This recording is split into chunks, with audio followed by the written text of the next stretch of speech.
सीहोर भेज दिया। कावड़ भरकर आया सीहोर की, और वहां से आने के बाद रुद्राक्ष लेकर आया। रुद्राक्ष लाने के बाद मेरे बेटे की आवाज 90% आवाज पूरी ठीक हो गई। जैसे ही कावड़ भरकर आया और रुद्राक्ष लेकर आया, 90% आवाज ठीक हो गई। और बाबा की ऐसी कृपा हुई कि मेरे बेटे का जो दूसरा वर मांगा था जेई में सिलेक्शन, आज मेरे बेटे का 99.14 के प्रतिशत से मेरे बेटे का जेई माइंस में रिजल्ट आ गया है। और मेरा बेटा आज सरकारी कॉलेज में पढ़ रहा है। मैं बाबा को धन्यवाद देने के लिए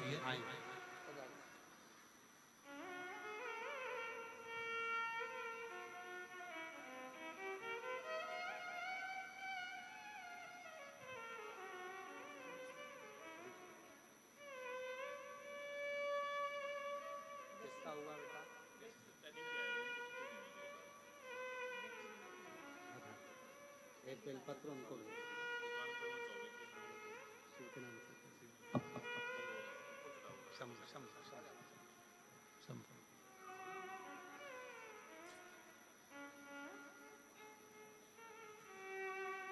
शिव तत्व शंकर की कथा, शिव महापुराण, शंकर की उदारता, शिव नाम, इसी का सार। दुनिया के लोगों को लगता है शिव तत्व में है क्या, शिव पुराण में है क्या, शंकर के गुणगान में है क्या।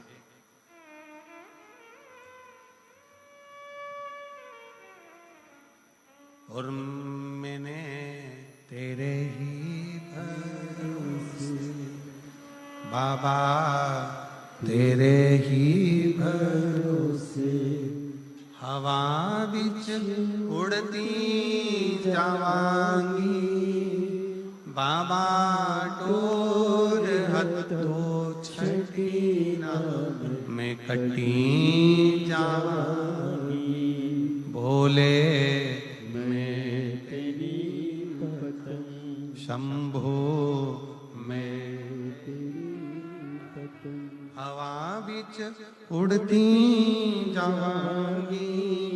बाबा डोर हथो छड़ी ना मैं कटी जावांगी। बोले मैं तेरी शंभो मैं तेरी। दुनिया कहे कि ये केवल पुराण है, दुनिया कहे कि ये केवल शिव कथा है, दुनिया कहे कि ये केवल शिव महापुराण है, तो आप माने ना, ये केवल पुराण नहीं है, ये शंकर का एक प्रतिबिंब स्वरूप है, शिव का एक प्रतिबिंब स्वरूप। शंकर भगवान का एक स्वरूप है। आप कहीं पर भी बैठे हो, जिस स्थान पर बैठे हो उस स्थान पर बैठकर शंकर भगवान के नाम का उच्चारण, शिव के नाम का स्मरण, शिव भक्ति का उच्चारण सुख देता है, सुख प्रदान करता है। एक प्रसंग बड़ा सुंदर आता है।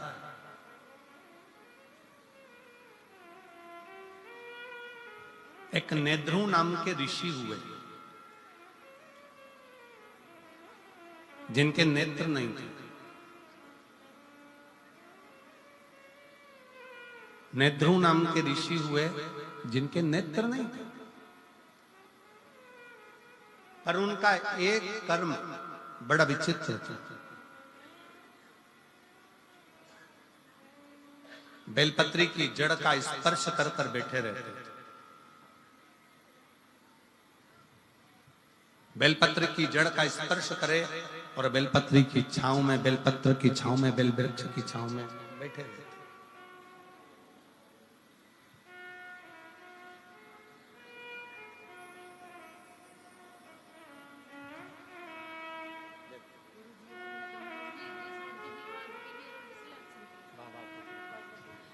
दीदी बोल रही हैं, हमने उम्मीद छोड़ दी थी कि बेटे की आवाज की भी और सिलेक्शन की भी, और बाबा ने आवाज भी दी और सिलेक्शन भी दिया। बहुत रोते नहीं, खुश हो, आंसू बहुत अच्छा, खुश होकर, खुश हो, खुश हो, अच्छा खुश होकर जाओ, अच्छा खुश होकर जाओ, आंसू पोंछ के, आंसू पोंछ के। रोते नहीं जाते, खुश होते जाओ।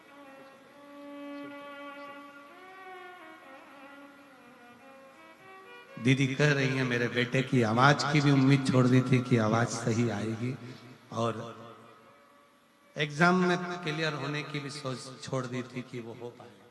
पर उसने जो लाइन लिखी है, उसने इस लाइन में लिखा है,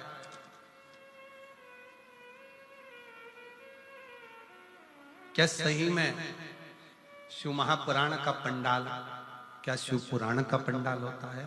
हमको तो लगता है कि यहाँ स्वयं शंकर अपनी हाजिरी बजाता है और झोली भर कर जाता है। स्वयं शिव देव।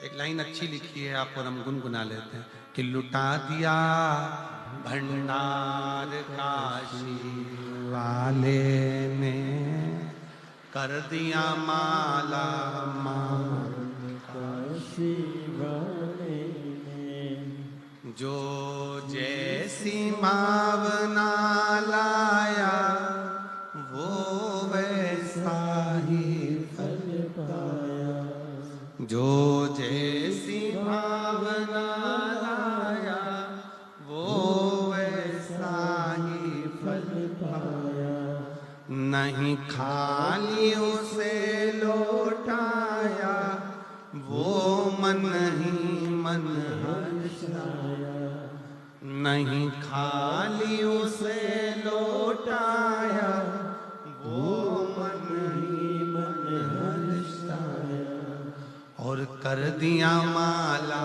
माल काशी वाले ने, लुटा दिया भंडार काशी वाले ने। जो जिस कामना से आता है, जिस भाव से आता है, बाबा उसको देकर जाता है, उसको देकर।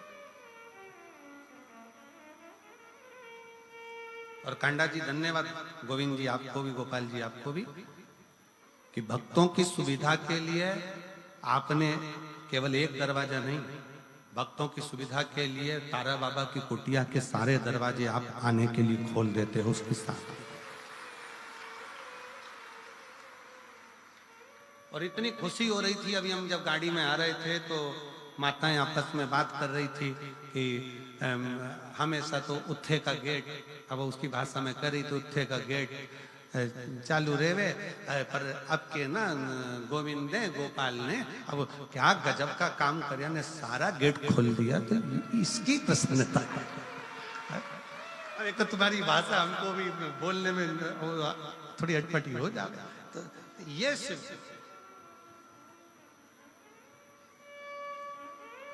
शिव कृपा, खुशी होती है।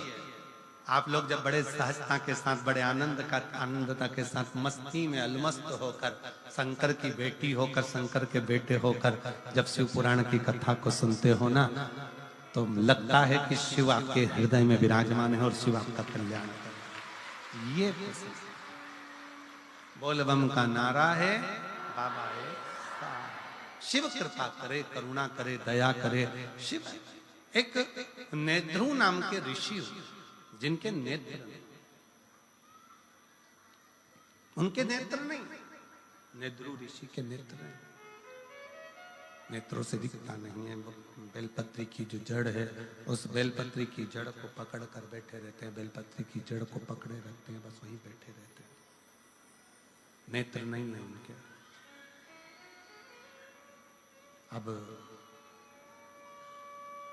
जहां वो रहते थे उसी के नजदीक में 5 या 7 गांव छोड़कर एक शारदा नाम की एक स्त्री रहती थी,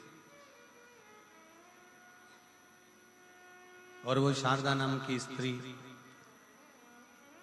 अपने एक बेटा, एक बेटी और उसका पति साथ में निवास करते, साथ में रहते, साथ में निवास करते, साथ में रहते, रहते रहते समय बीत गया। कुछ मित्रों की संगत शारदा के पति को लग गई।